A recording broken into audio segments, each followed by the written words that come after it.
বলছিলাম যে এক রায়ে একেবারে 25,000 বেকার হয়ে গেলেন, 25,000-এর চাকরি গেল এবং সেই নিয়োগ মামলায় এসএসসির 2016-র সব প্যানেল বাতিল হয়ে গেল, পুরো প্যানেলই বাতিল হয়ে গেল। এই দেখুন 25,753 নিয়োগ বাতিল, এসএসসি মামলার রায়। সেই মামলার রায়ে এসএসসিকে সব ওএমআর দ্রুত আপলোড করতে হবে এবং নিয়োগ প্রক্রিয়া ভোটের পর শুরু করতে হবে। ভোট মিটলে নতুন করে নিয়োগ প্রক্রিয়া। 2016 এসএসসির পুরো প্যানেল বাতিল। এবার একটা প্রশ্ন, বিচারপতি দেবাংশু বসাকের ডিভিশন বেঞ্চ যেটা নির্দেশ দিয়েছেন যে ভোটের কাজে এরা আর যুক্ত থাকতে পারবেন না। ভোটে তো অনেক ধরনের সরকারি কর্মীকে ব্যবহার করা হয়, তাহলে ভোটের ভবিষ্যৎ কি, নির্বাচন কমিশনের কি অবস্থা হবে? কথা বলবো সরাসরি অর্ণবের সঙ্গে। অর্ণব, দেবাংশু বসাকের ডিভিশন বেঞ্চ এই ভোটের কাজে, এখন লোকসভা ভোট চলছে, 3টে আসনের ভোট হয়ে গেছে, এবার আরো 6 দফার ভোট আছে, কি কি বলা হলো হাইকোর্টের রায়?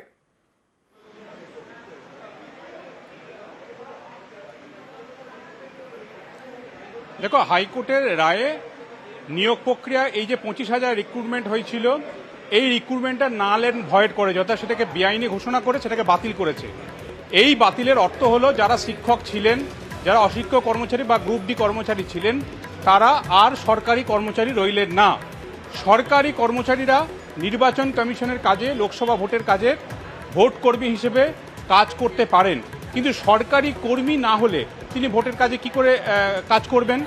এই বিষয়টাও বিচারপতি দেবাংশু বসাকে ডিভিশন বেঞ্চে মামলা সওয়াল জবাবের সময় আসে। আচ্ছা, বিচারপতি সরাসরি তিনি জানিয়ে দেন যিনি সরকারি কর্মী নয় তিনি ভোটের কাজে থাকতে পারেন না।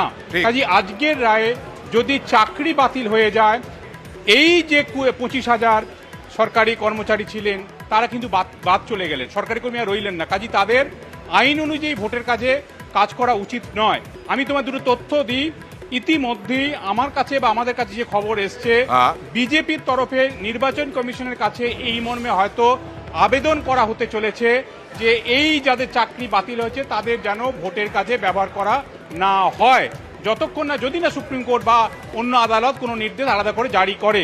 কারণ ভোট কর্মী হতে গেলে সরকারি কর্মচারী হতে হয়। একদম। আজকে 22 এপ্রিল, 26 তারিখে আরো এক দফায় ভোট। সেখানে নির্বাচন কমিশন কতটা অসুবিধের মধ্যে পড়বে, তার আগে সুপ্রিম কোর্ট যদি স্থগিতাদেশ না দেয় বা কিছু না করে, একই আদেশ রাখে, তাহলে নির্বাচন কমিশন কি করবে? গোপা বিশ্বাস আইনজীবী এ সম্পর্কে কি বললেন দেখুন। আদালত স্পষ্ট জানিয়ে দিয়েছে তাদের ইনিশিয়াল অ্যাপয়েন্টমেন্ট যেহেতু ব্যাড, তার সাবসিকুয়েন্ট স্টেপ ফলো হবে। তার মানে এটা বলা যেতে পারে তারা বর্তমানে যেহেতু শিক্ষক নয় এবং তারা সরকারি কর্মচারী বর্তমানে নয়, কারণ উচ্চ বেঞ্চের কোনো স্টে আপাতত নেই, যে ডিভিশন বেঞ্চের রায় এখন বহাল আছে, তাই বলা যেতে পারে তারা যেহেতু শিক্ষক নয় তাই তাদের ভোটের ডিউটি জয়েন করার কোনো প্রশ্ন থাকছে না। এছাড়াও টাকা ফেরতের নির্দেশ, বেতন ফেরত, শুধু তাই নয় 12% সুদে। অর্ণবের কাছে যাব, কাদের জন্য এই নির্দেশ?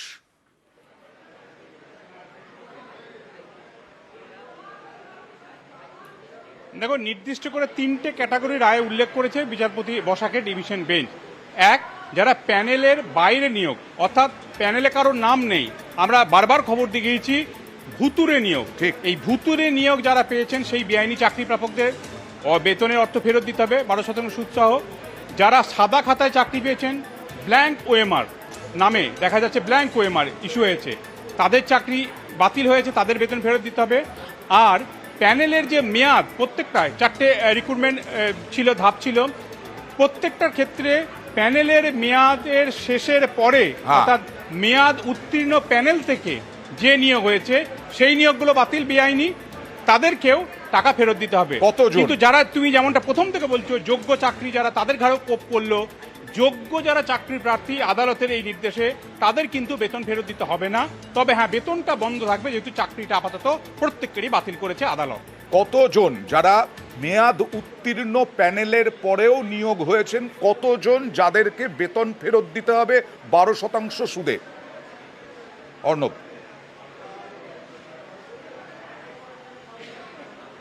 এখনো পর্যন্ত রাফ হিসেব যারা মূল মামলাকারী তারা বলছেন মেয়াদ উত্তীর্ণ প্যানেল থেকে নিয়োগ পেয়েছেন প্রায় 1200 থেকে 1300 জন, সংখ্যাটা 19-20 হতে পারে।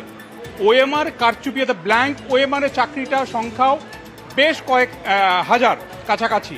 এছাড়া প্যানেলের বাইরে থেকে নিয়োগ হয়েছে এই সংখ্যাটাও অনেকটা রয়েছে। সব মিলে সংখ্যাটা 5,000 ছুঁই বা তার থেকে বেড়েও যেতে পারে।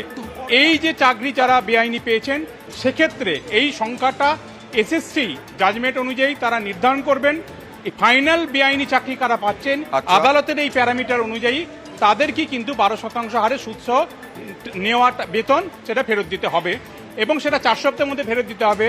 যদি ফেরত না দেয়, সেক্ষেত্রে সংশ্লিষ্ট জেলা শাসক এবং সংশ্লিষ্ট জেলা স্কুল পরিদর্শক তারা পদক্ষেপ করতে পারবেন, সেই সবুজ সংকেত আদালত দিয়েছে। অর্থাৎ বোঝা গেল যেটা, সেটা হচ্ছে যারা মেয়াদ উত্তীর্ণ প্যানেলের পরেও চাকরি পেয়েছেন, যারা ওএমআর কারচুপিতে চাকরি পেয়েছেন, সবাইকেই দিতে হবে 12% সুদে বেতন ফেরত দিতে হবে 4 সপ্তাহের মধ্যে। আইনজীবী সুদীপ্ত দাশগুপ্ত কি বলছেন দেখে এই বিষয়ে। যারা বেআইনিভাবে রিক্রুটমেন্ট হয়েছে, যেমন ব্ল্যাঙ্ক ওএমআর দিয়ে র্যাঙ্ক জাম্পিং করে যারা আদৌ প্যানেলে ছিল না তারা চাকরি পেয়েছে, এমনকি যারা পরীক্ষাও দেয়নি তারাও চাকরি পেয়ে গেছে, এই যাবতীয় যত ক্যান্ডিডেট সবার মাইনে ফেরত দিতে হবে 12% ইন্টারেস্টে। যারা শুধুমাত্র বেআইনি নিয়োগ পেয়েছে তাদেরই বেতন ফেরত দিতে হবে 12% সুদে।